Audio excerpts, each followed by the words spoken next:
Guess what? I got a fever. You give me fever, fever in the morning, a fever all through the night. That knocked out 2 of mine, by the way, but I still have 2 left. Okay. But you're up. Okay. So I'm going to give you, I had to do that one first to get it because I knew it was going to take the longest. So I just wanted to get the Watson one out of the way. So right on. So now you get to took a lot of the fight out of me too. Do you want to? Well, we started early. We started at 5:30 today. Do you want a quarterback one? I have 2 running back ones, and I have a tight end one. Let's do the tight end one. That sounds fun. I have a lot of quarterback stuff. So okay, at least 3 rookies and 2 second-year players will be top 12 tight ends in total and or points per game and 1.5 tight end premium scoring. Let me tell you why it's at least the reason why 4, it's 5 4 total. 3 5. rookies and 2 second-year players.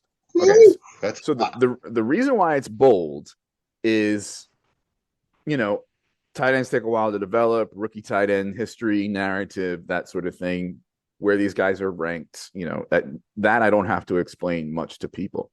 The reason why it's kind of plausible, however, is we've had 2 very good tight end classes. In 2022, an underrated one that turned out better than we thought. And in 2023, like the best tight end class we've had in a while. And one of the reasons these classes are good is not just their talent and what they've produced so far, right? But it's because the change in the NFL. Teams and offenses in the NFL are now looking to be more versatile, would kind of be an oversimplification.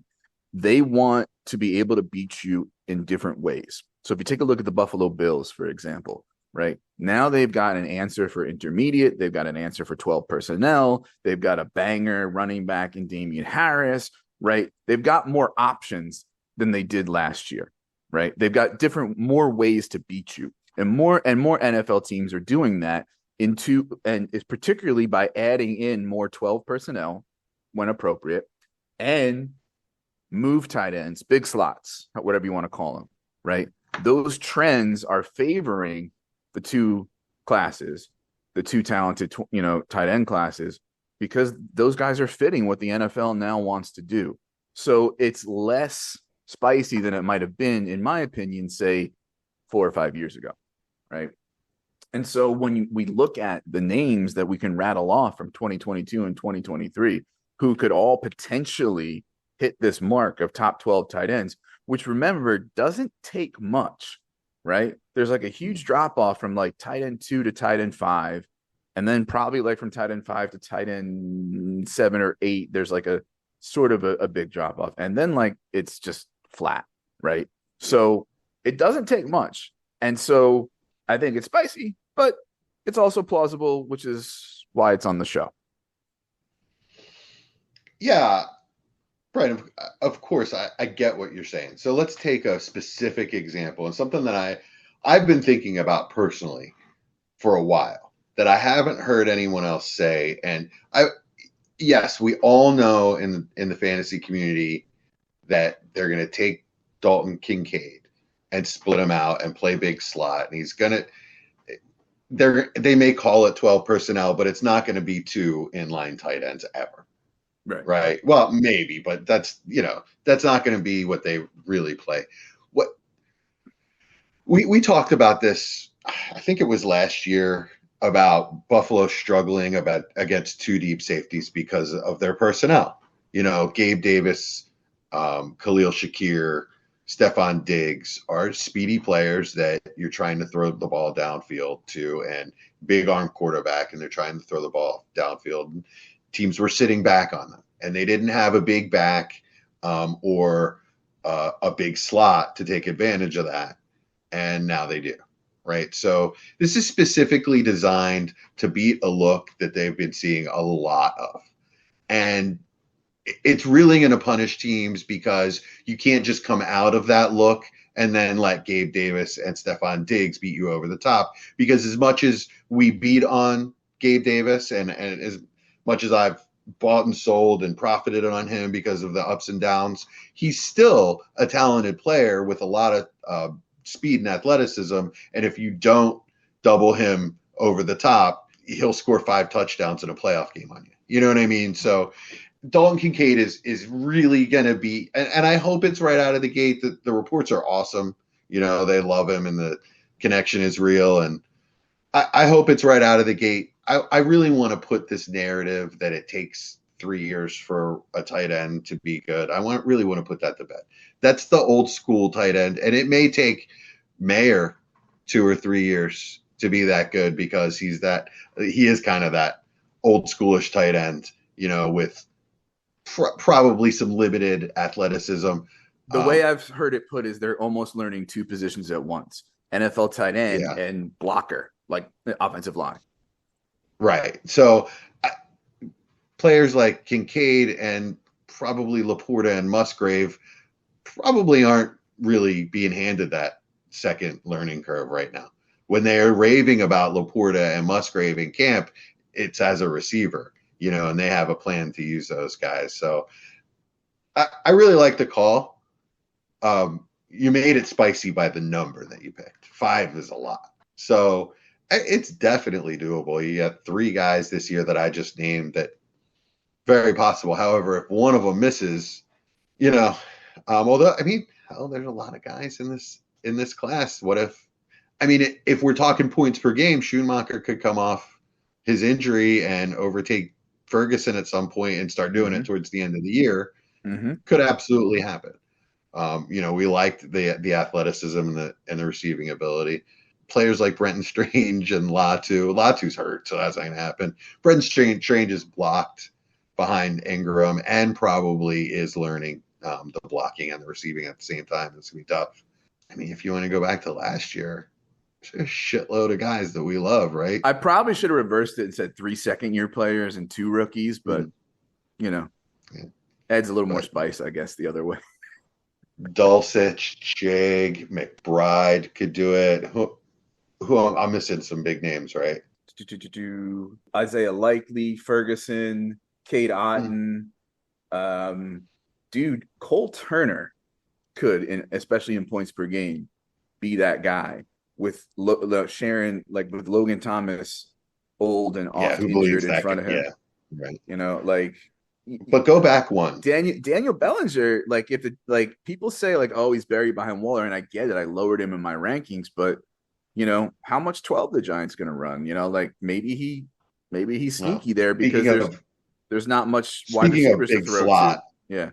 Yeah. Well, speaking of big slot, and also Waller played a lot of X. He can play boundary receiver without problem. Yeah. He's got the size and the speed, and he can get off press. Yeah, Weller's going to be a real problem for a lot of teams not named the Eagles this year. All right, Brian. What's my spice level? Just saying that a bunch of these guys are going to be top 12 this year is not spicy. You know, that would be like an Anaheim or a Poblano, right? Really? Which they give Poblano. That's just saying if there's a couple, you know, a bunch. But the fact that you said 5 definitely bumps it up. Can we talk about the fact that Poblanos are not spicy and they give them 2 Scoville units? I mean, it's only the 4th highest up on the list. I mean, have you ever had chili rellenos? Have I had who? What? Chili rellenos? No, but I've had chili come out my anus. Okay. It's a Mexican dish. Anyway, it's just they use a poblano in that. It's not really hot. Anyway, for it to be next to a jalapeno and have the same units is crazy. You know, who am I to argue with Dr. Scoville? I'm no doctor of heat units, that's for sure. Dr. Scoville, PhD, pepper heat degree. Ooh, off the top of my head, that was pretty good. Pretty good. I gave you, what, habanero last time?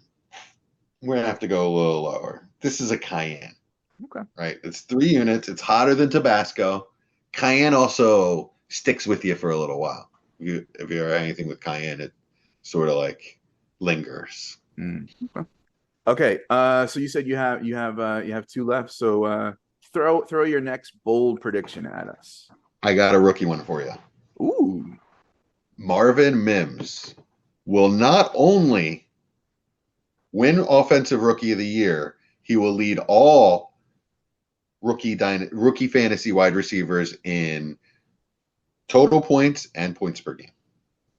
Both. You're saying both. Not an end Which or. will no, both. Stay healthy, big guy. Okay. Make But your yeah, case. both. Man, first of all, he's a starting. I guess you'd call him Z. Y. He's you call him the move piece, but not exactly the slot, right? So he's the starting second wide receiver for them. But I feel like, given Cortland Sutton's limited game without Jerry Jeudy there, Marvin Mims is going to start out on fire, and he already looked like he did in college in the preseason, out muscling guys for the ball, even at his size.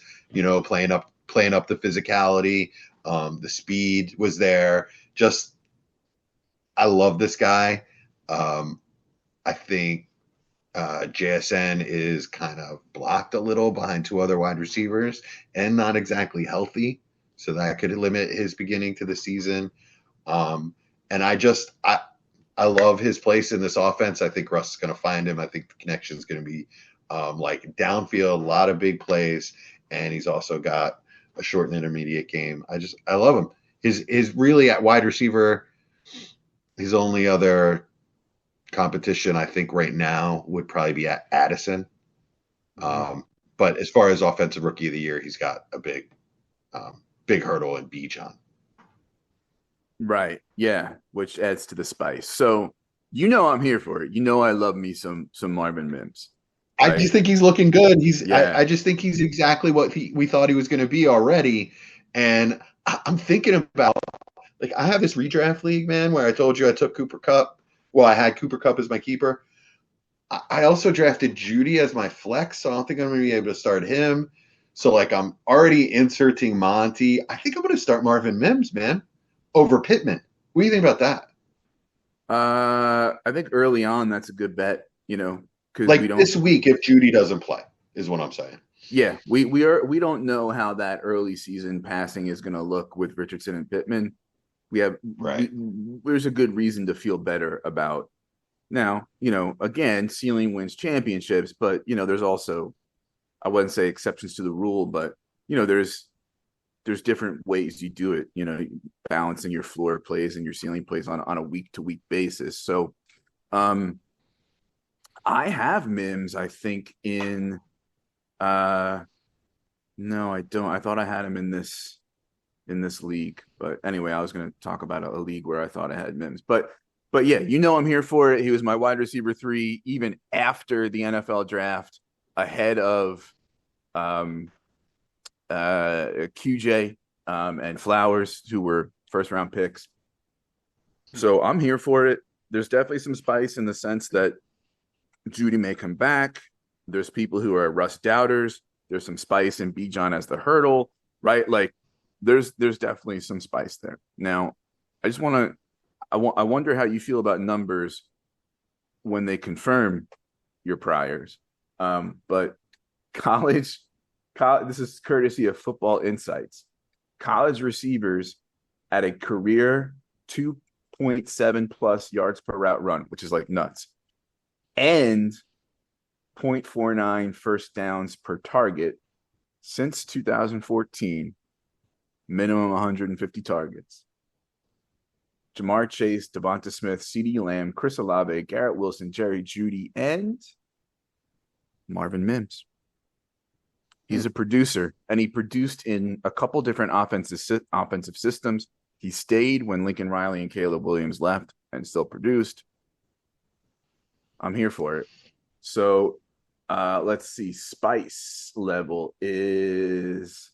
There's a lot this young man needs to accomplish for this to become true for me. For sure. Very low chance that this is going to happen, but yeah. I love the kid. How about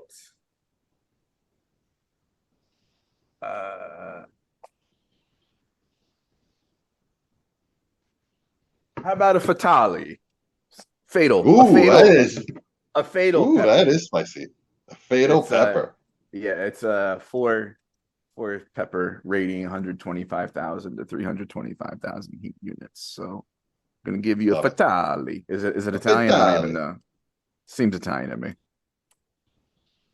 Yeah, it sounds Italian. Or All wait, right. am I reading that wrong? Oh yeah, no, it's fatale. Okay, so I'll do a rookie one.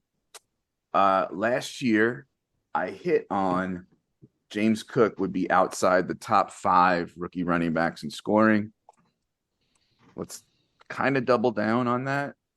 A similar-ish player who I love, but I'm lower than consensus on. Jahmyr Gibbs will be outside the top 3 rookie running backs in total and or points per game in basic PPR scoring. So let me make the case of why it's spicy-ish is he's everybody's dynasty RB2. People are ready to anoint this guy.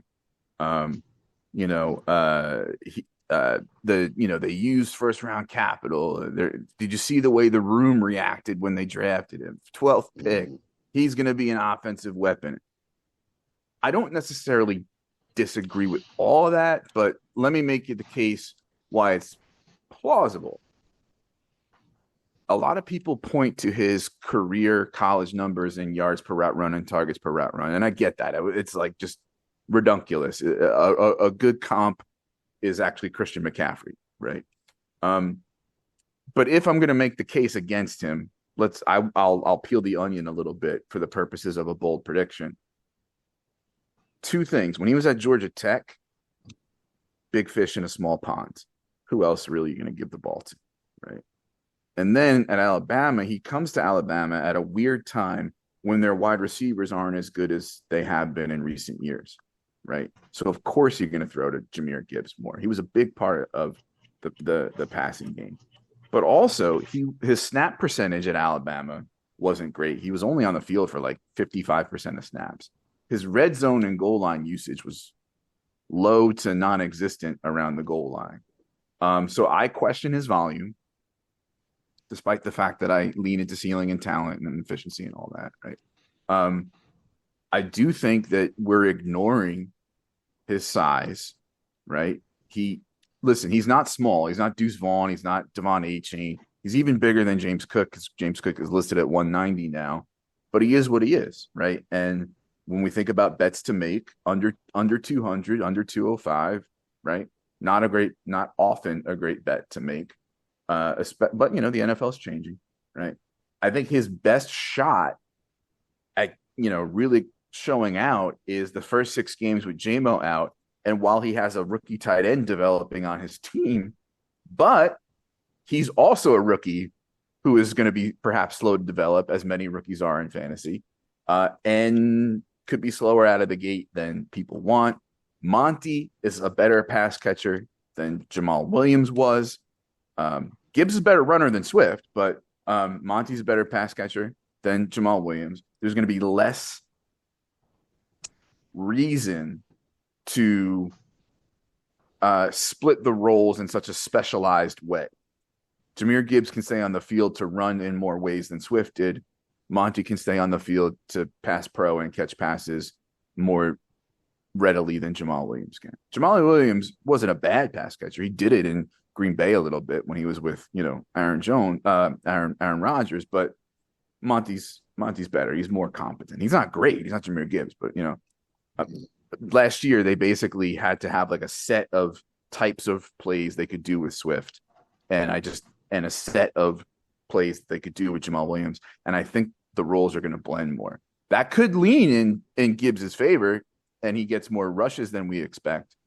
Could also maybe put a cap on his targets that people are assuming, right? The argument of, they use number 12 pick, they're going to use him, they have a plan, he's a weapon. Did you see the way the room reacted?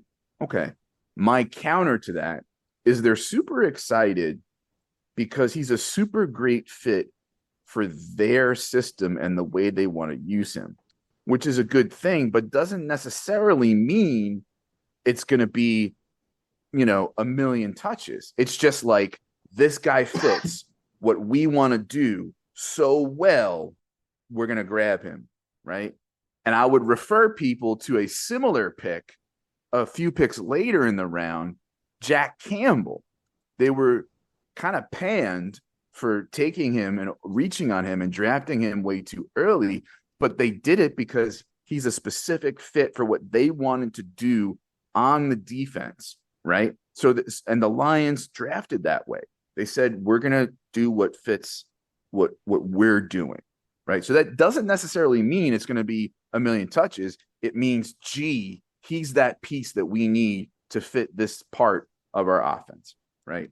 So that's kind of the case I have to pump the brakes on Gibbs, right?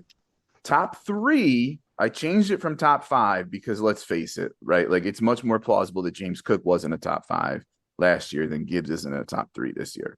Like, other than Bijan, there's not too many threats to this.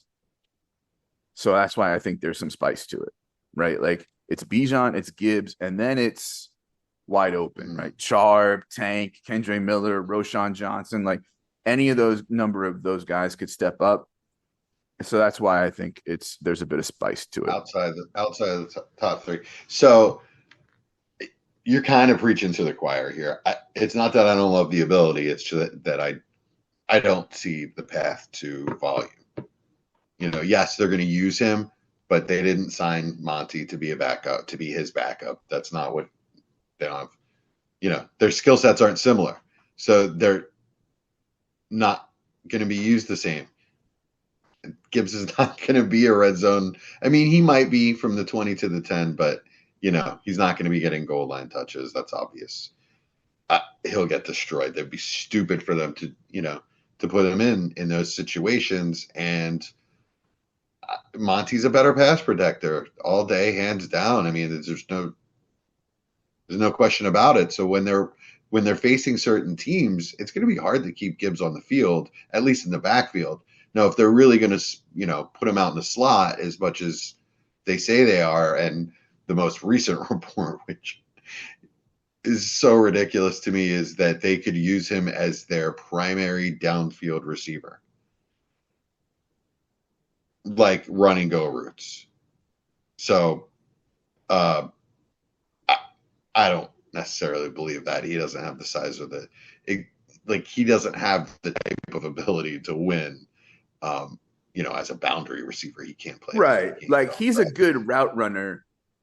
Like, I don't want to say for a running back because people say he and Bijan run routes better than some wide receiver twos, but he's not the route runner that a lot of really good wide receivers are. And he's also going to need a free release a lot of the time. Like, if you have he gets a big physical corner. Yeah. So, like, against little slot guys, he might be all right. Or if he can, you know, you don't have to be physical to get off press. He can shifty his way out of it. But I don't know that he has that type of ability either off the line. You know, like, he's shifty, but for a running back. Wide receivers out of the slot, it's a different level of agility. You know, that reminds me, people were saying about Cooper Kupp that when we think about, like, the toll that things take on people's bodies, that he's not just a post-age cliff wide receiver. He's a post-age cliff wide receiver who's making, like, you know, 5 moves per route. Just because that's what he does, right? And that's more wear and tear and twisting and turning and stopping and starting than guys who run different routes. And that we might have to start thinking about age plus, you know, are they asking more of their body on each route? I wonder what the data is going to be on that for, Interesting.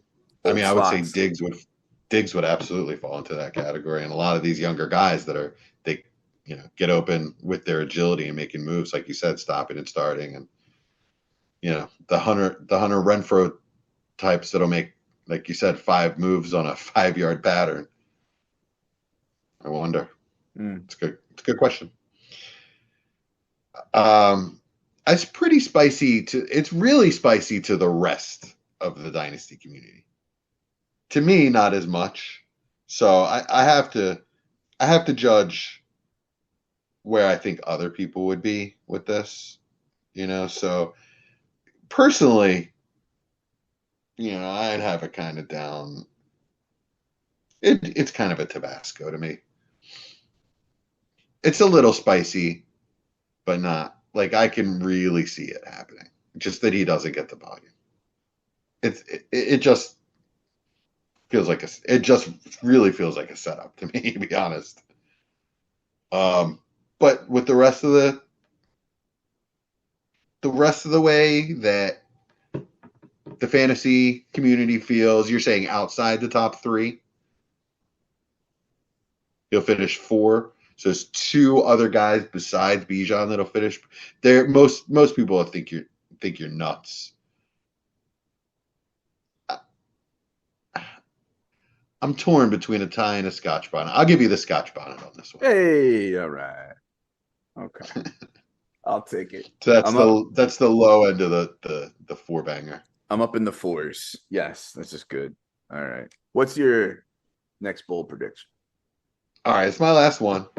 You didn't think we could get out of here without talking about my son, the amazing Tualipa. I have here that he'll finish top 5 points per game, but I think I was feeling a little mild when I typed this. I'm just going to say the amazing Tualipa, top 5 fantasy quarterback this year. Love it. You are aware that Royce Gracie and I taught him jujitsu. Sure. And he now knows how to fall. Actually, I went back and I read that quote, and it really made me feel a lot less confident than I had originally. Apparently, he's not really, at least at this point, wasn't really taking jujitsu lessons. He was just remarking on the philosophy of how to fall and watching YouTube videos about it. So that's a big difference. DIY jujitsu falling is different than like hiring a Brazilian master or something. It sure is. However, the weapons are ridiculous. They're locked in. It's the second year. They've all been in the system for a year, and they added another electric piece that could catch the ball and take it to the house. Like, I mean, Devin A-Chain is capable of 99-yard receiving touchdowns. The kid's electric. Whether he holds up for a whole year or not, I don't know, but he's going to add to his numbers. So let me ask you this. Trying to suss out the level of spice here. Surprisingly enough, to some people, we always talk about, Tua doesn't have a great arm, but he's actually got a good completion percentage and efficiency on deep balls. He throws a really good deep ball because it's supported by the play action, right? And that favors him, right? So he may not have the best arm, but they use it well. Right. Well, that's the Shaney system. They don't care how strong your arm is. Play within the system, and that's what he does. It's perfectly suited. Does the perhaps shakier run game this year? Jeff Wilson may not return this season. Mostert is old and gets hurt a lot. We don't like necessarily A-Chain as like a, especially anybody who's going to get any, notable level of running back, of rushing attempts. Per game, more of like an efficiency, per play guy. Does that concern you at all that the running game might not be there to support the play action? Well, last year it was Mostert and Wilson. Yeah. I mean, the regular passing game opens a lot up for them, and it's highly schemed. Mm-hmm. So they're running a really good version of the Shanahan offense, and they're really good at it. They're very well coached. I like their coach quite a bit. And all right, so if you're saying you subtracted Jeff Wilson, who was cut, or they might have traded for him. Yeah, I think they did. But they subtracted Jeff Wilson and added Devin A-Chain. Mm-hmm. I'd say you added a much more dynamic player. and added, by the way, for what it's worth, Matt Waldman's 14th ranked running back pre-draft, Christopher Brooks, out of Cal and BYU. Is that who that is? I've been seeing him pop up on people are picking him up on waivers. Yeah, I got him in a couple leagues. So fun story with him that we can get into some other time. But yeah, okay. So I mean, like just looking at the list of quarterbacks, right? Obviously the big three, right? People, Richardson could break fantasy. Trevor Lawrence takes a step forward. Justin Fields could break fantasy. I mean, that's 6 off the top of my head right there. Lamar Jackson with the new Monken offense. People are calling for him to be MVP this year. That's, so to say that he's going to, still be top 5 among those guys, that's some spice. I'll give you. Is new always better? Is new usually better? Do people always take steps forward? Do people usually take steps forward? Do people sometimes take steps backwards?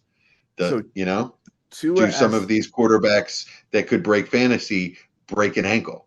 So Tua as a top 5 quarterback is, I'm going to say it's a chocolate habanero.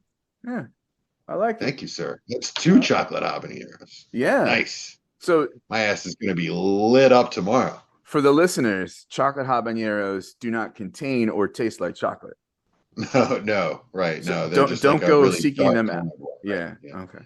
So one thing that I learned recently was a chipotle is just a name for like a roasted jalapeno or something. Yeah, that's true. They're not two different peppers. It's smoked. Yeah. Yeah, it's a smoked jalapeno. Yeah, a lot of people don't understand that. So do you want me to do my quarterback one or my top 5 one? Up to you. We'll do them both. So up to you. Which one you want first? Because you did a top 5 quarterback. So do I do a quarterback or do I do a top 5? Do your top 5. J.K. Dobbins will be a top 5 running back in total and or points per game in basic PPR scoring. He's been very good when healthy and underrated, I believe. Efficiency is very good when he's been on the field in health. He's much further removed from the injury. We saw him after his second surgery to clean up scar tissue perform well. There's concerns with a lot of the backs that you would have above him in perhaps in 2023. We don't even know how many games JT is going to play. CMC, there's a lot of people talking about how, if you look at the number of touches that Elijah Mitchell got when they were both healthy, that Shanahan, is going to be a dick and not use him a lot because he's having a pissing match with John Lynch all the time. When we look at Breece Hall starting slow from the knee injury with Dalvin Cook as the 1B there looming as a threat, when you see the fact that, whatever, Bijan's a rookie, so there's that, but I think he's pretty safe there. When we look at Saquon Barkley, a year older, but I think he's pretty safe. Austin Eckler's targets are probably going to go down in the Kellen Moore offense as long as, Mike Williams and Keenan Allen can have some semblance of relative health. His target percentages go way down when one or both of them is on the field. And there's less of a check down with the new offense that's going to push things down the field, right? Like Nick Chubb is safe, maybe. Tony Pollard is safe, right? So, in other words, there's a lot of concerns about the backs that would normally be above him. So that's another reason why it's plausible. And it's plausible because our Lord and Savior, Todd Monken, now arrives in Baltimore. So what does that mean? That means increased pace. It means more plays per game, right? Increased passing. And I believe some of that, there's going to be increased passing to the running back. It's what Monken does. He's not Greg Roman. Right, which is why some folks are saying Justice Hill is the guy to have behind Dobbins this year and not Gus Bus, right? And it creates just overall that better offensive environment, that rising tide that lifts all boats. So I think there's spice because there's definitely names that people would put in front of them, but I also think it's plausible because of what I just said. What say you? Yeah, it's real spicy. The problem I have with it is it's sort of post run oriented offense. So now I think that they're supposed to open the passing game up, spread it out. How much is there going to be with the increased passing and Lamar's running? and the fact that Monken likes to rotate backs, I just don't know that there'll be the focus on Dobbins to make that happen. Plus, he was a little grumpy in training camp about his little contract wacky. And sorry, I've been shout out Chris DiStefano. I've been listening to him too much lately. Anyway, he's a little grumpy, and maybe they don't really feel like feeding him and then having to franchise him because he had a huge year or whatever and get into a contract, blah, blah, blah. Maybe they just want to kind of like rotate him and save him for the playoffs and then let him go. So we were Draft talking his about replacement next year. We were talking about tinfoil hats earlier. So Matt Waldman, who, by the way, like, I mean, yeah, okay, I get confirmation bias and all that, but him and Cecil Lammey were the guys who turned me on to Jaleel McLaughlin. And if you listen to Matt Waldman break down what's happening with Lance and comparing Kyle to Papa Mike and that sort of thing, it's really good stuff. And other people who are smart have like concurred with him, and it's, I think, really helped me understand and make the case why there's nuance and context to add to the Trey Lance story that we don't have. It's an exception to other stories of highly drafted quarterbacks that bust, right?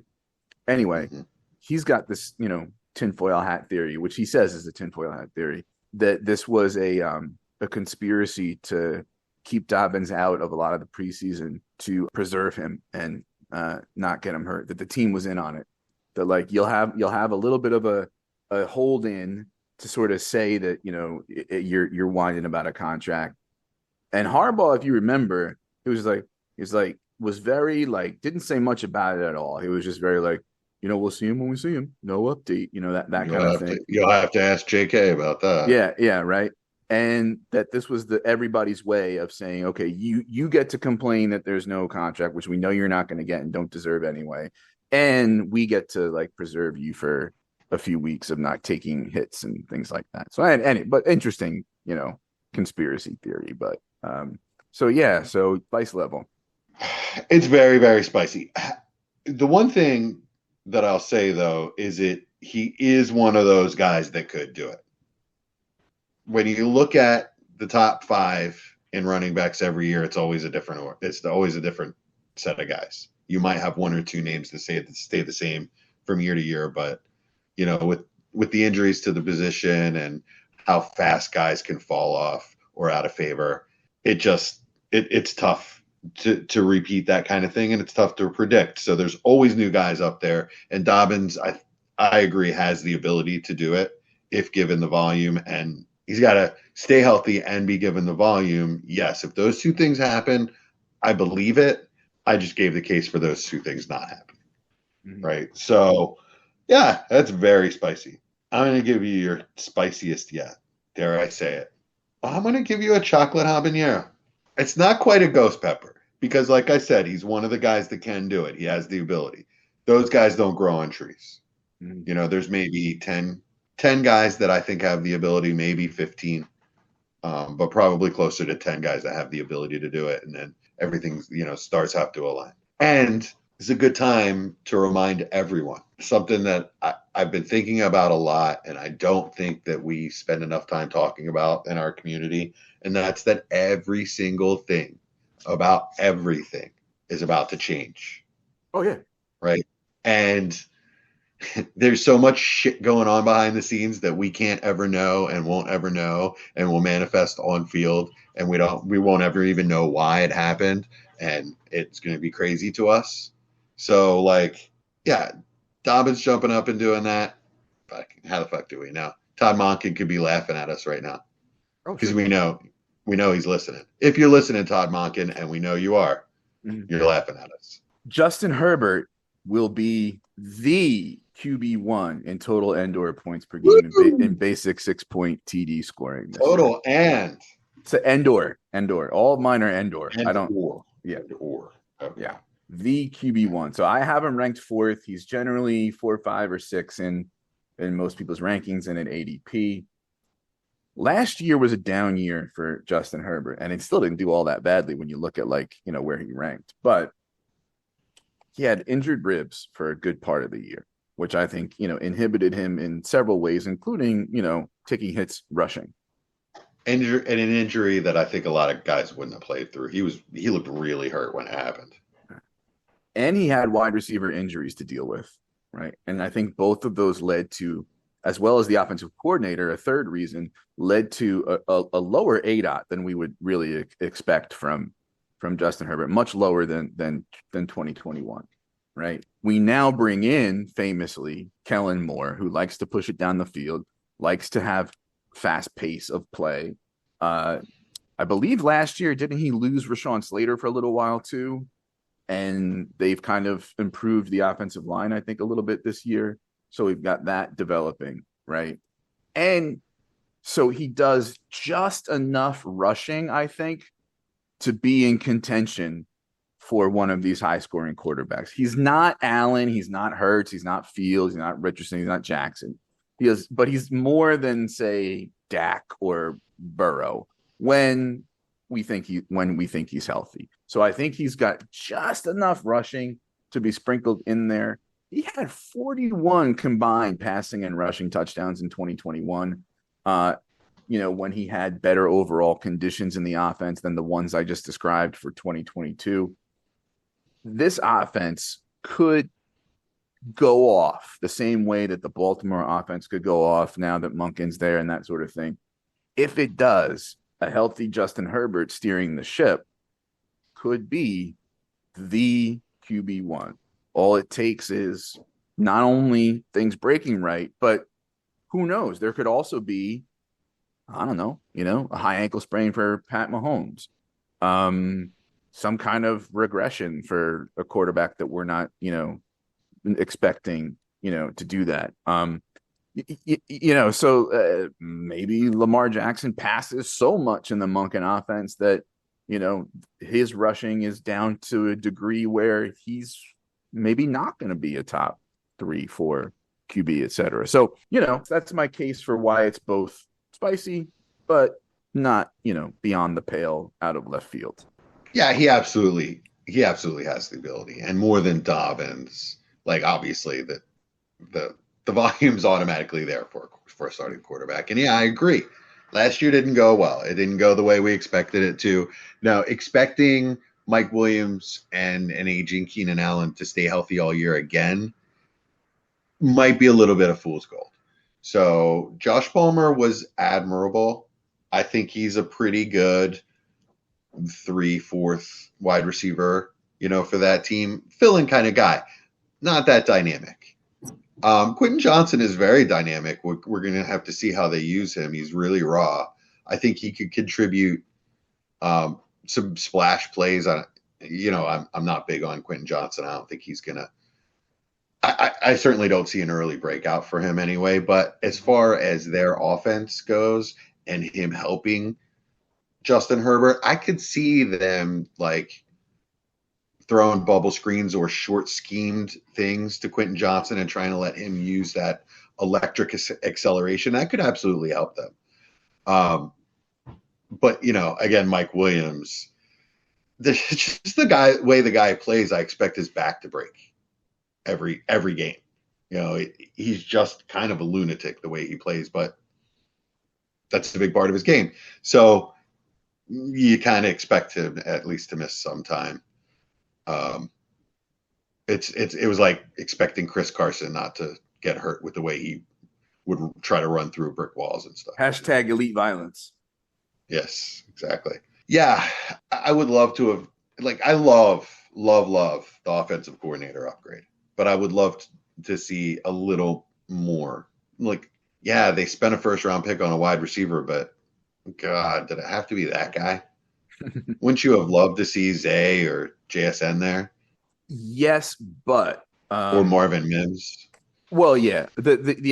I think the reason why people thought that was a good fit is because what we were just saying is they didn't push it downfield enough, and Johnson can do that and can take over for Big Mike. If he leaves.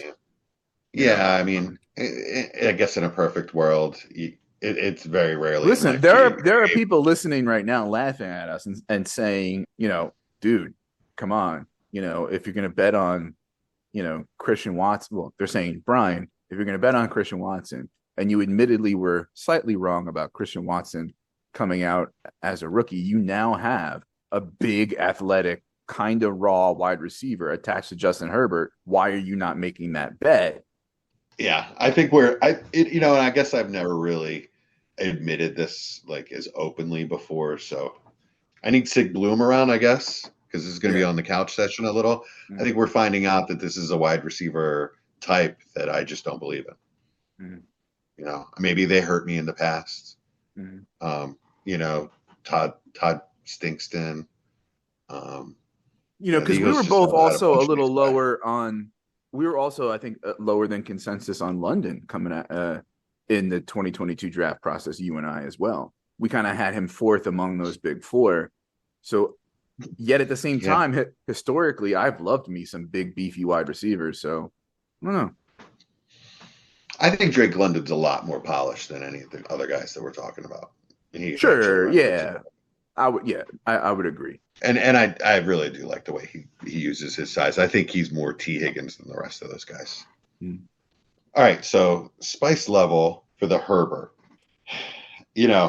On the positive side for you, as far as spice level goes, you got to overcome some huge names. Obviously, the big three, Burrow, all these guys that you just mentioned. But he's absolutely got the talent to do it. That's why I can't say, oh, this is crazy ghost pepper. It's not Yeah, yeah. crazy ghost pepper. Mm-hmm.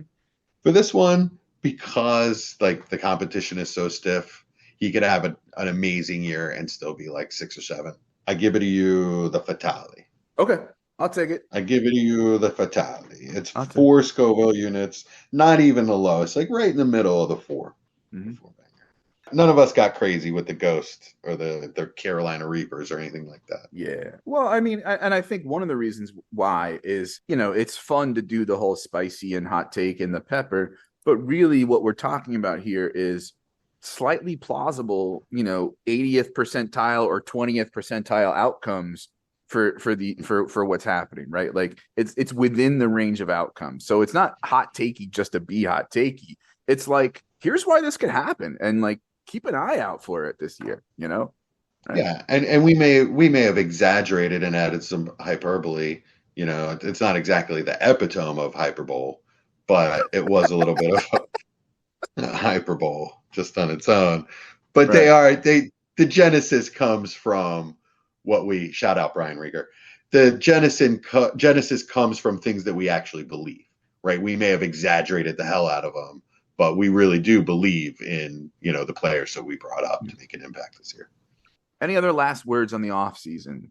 Guys you think maybe changed your mind, guys you were wrong about, a guy you invested in early that lost value, any sleepers that you're thinking of? I mean, because I have like an hour's worth of notes on any of this, but anything come to mind? Yeah, the more and more, and I think I told you this the last time we talked, but that was a few weeks ago.